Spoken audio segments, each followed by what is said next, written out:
Welcome back to the channel. If you enjoy the video, don't forget to like, subscribe, and roll your notifications to all so you don't miss any of the demonic content. As a media theorist, one of the phrases that forever captivates me is seeing is believing. While our contemporary English phrase likely originates from a collection of sayings by Thomas Fuller, a 17th century medical doctor, the sentiment behind it can be traced back to ancient Greece. For instance, there are multiple cases of words that bridge a lexical gap between notions of seeing and ideas of knowing.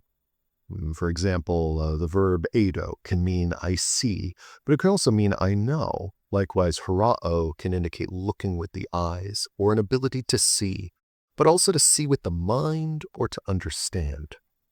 The concept likewise appears in the New Testament, such as in John 6:30. So they said to him, "What sign are you going to give us then, so that we may see it and believe you?" Or Mark 15:32, "Let the Messiah, the King of Israel, come down from the cross now, so that we may see and believe." Obviously, the notion that a visual cue is a powerful element of cementing belief or knowing has been with us for a long time. What hasn't been with us for nearly as long is film. It can be hard to point to the first film as we know it.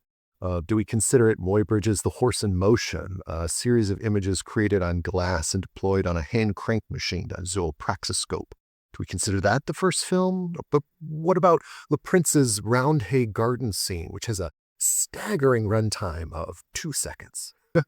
Does it have to do with a clearly understandable plot structure, in which case perhaps Méliès's A Terrible Night would count as our first film? Or perhaps it has to do with fame and influence, which might lead us to conclude that Méliès's A Trip to the Moon or Porter's The Great Train Robbery is the first.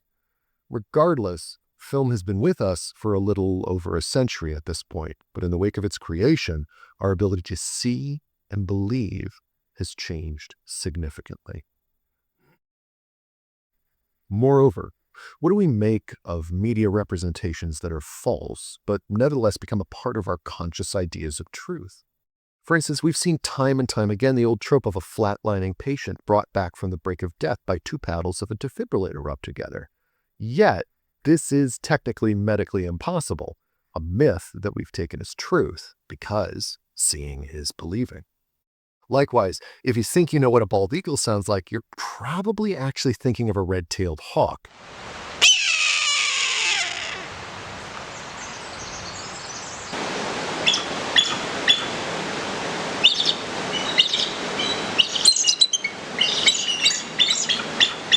The high-pitched chirping noises that bald eagles actually make was a bit too anemic for Hollywood's taste for our national bird, so they fudged it a little bit. A voiceover, if you will. And while some of us might be under the impression that a blow to the head can briefly knock you out without doing any damage, as we've seen in any number of films, others who have first aid training will tell you that a person who passes out from a blow to the head is likely in danger of losing their life and needs immediate medical attention. As you might have guessed, while I find these sorts of facts interesting, I'm much more interested in the way that films affect our religious beliefs.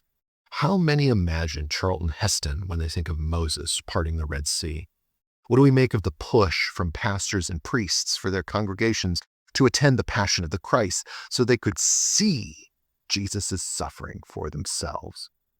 Are future generations more likely to read the Gospels or to just watch The Chosen, which promises a, quote, authentic look at Jesus' revolutionary life and teachings?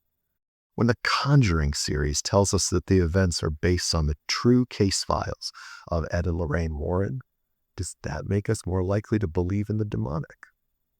The videos in this playlist are all geared around these sorts of questions, and all are attempting to argue that for contemporary Americans, seeing truly is believing.